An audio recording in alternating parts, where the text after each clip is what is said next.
నెల్లూరులో లెక్క తప్పుతోంది. ఈసారి వైసీపీకి సాలిడ్ విజయం కష్టమేనని తెలుస్తోంది. గత 2 ఎన్నికల మాదిరిగా ఏకపక్షంగా గెలుస్తామని భావించడం అంత ఈజీ కాదు. ఇక్కడ టీడీపీ పట్టు బిగించడం అనే దానికంటే వైసీపీ స్వయం కృతాపం ఆ పార్టీకి శాపంగా మారనుంది. 2014 ఎన్నికల్లో మెజార్టీ సీట్లను వైసీపీ సాధించింది. 2019 ఎన్నికల్లో అయితే వైట్ వాష్ చేసింది. 10 నియోజకవర్గాలను తన ఖాతాలో వేసుకుంది. అయితే అధికారంలోకి వచ్చిన తర్వాత గత 5 పూర్తిగా సీన్ మారింది. గత ఎన్నికలకు ముందు దేవుడు, ఇంద్రుడు, చంద్రుడు అని జగన్ను కొలిచేవారే ఎదిరించడం ప్రారంభించారు. ఒక్కొక్కరు పార్టీని వీడారు.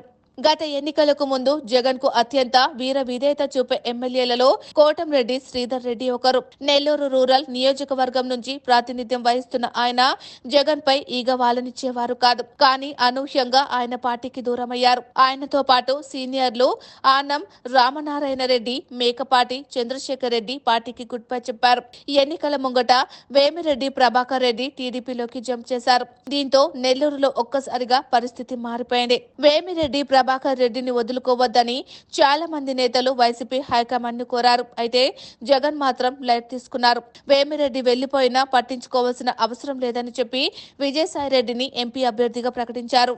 అయితే నెల్లూరు జిల్లాలో పెద్దరెడ్లు టీడీపీ వైపు పూర్తిగా టర్న్ అయినట్లు తెలుస్తోంది. వేమిరెడ్డి ప్రభాకర్ రెడ్డి లాంటి బిగ్ షాట్ ఎంపీగా పోటీ చేస్తుండటంతో పార్లమెంటరీ నియోజకవర్గ పరిధిలోని 7 అసెంబ్లీ సీట్లలో పరిస్థితి ఒక్కసారిగా మారిపోయింది.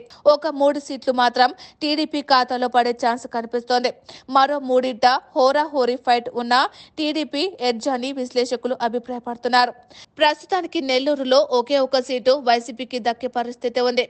10కి 10 సీట్లు దక్కించుకున్న చోట ఒక్క స్థానానికే పరిమితం అవ్వడం అది న్యాయకత్వం చేసుకున్న స్వయం కృతాపం. జగన్ అధికారంలోకి రాగానే మంత్రివర్గంలోకి అనిల్ కుమార్ యాదవ్ ను తీసుకున్నారు. రెడ్డి సామాజిక వర్గానికి కాదని అనిల్ కు ఛాన్స్ ఇవ్వడంతో ఆయన రెచ్చిపోయారు. ఒక్క జగన్ తోనే తనకు పని అన్నట్లు వ్యవహరించారు. నెల్లూరు జిల్లాలో విభేదాలకు కారణమయ్యారు. వేమిరెడ్డి ప్రభాకర్ రెడ్డి పార్టీకి దూరం కావడానికి కూడా అనిల్ యాదవ్ కారణం. జగన్ అనిల్ కు ఎనలేని ప్రాధాన్యం ఇవ్వడంతోనే పార్టీలో ఇబ్బందికర పరిణామాలు ఎదురైనట్లు తెలుస్తోంది. మొత్తానికైతే వైసీపీ కంచుకోట కళ్ళ ఎదుటే మంచి కోటలా కరిగిపోవడం వైసీపీకి ఇబ్బందికర పరిణామమే. మరి ఈ ఇబ్బందికర పరిస్థితులను వైసీపీ ఎలా అధిగమిస్తుందో చూడాలి.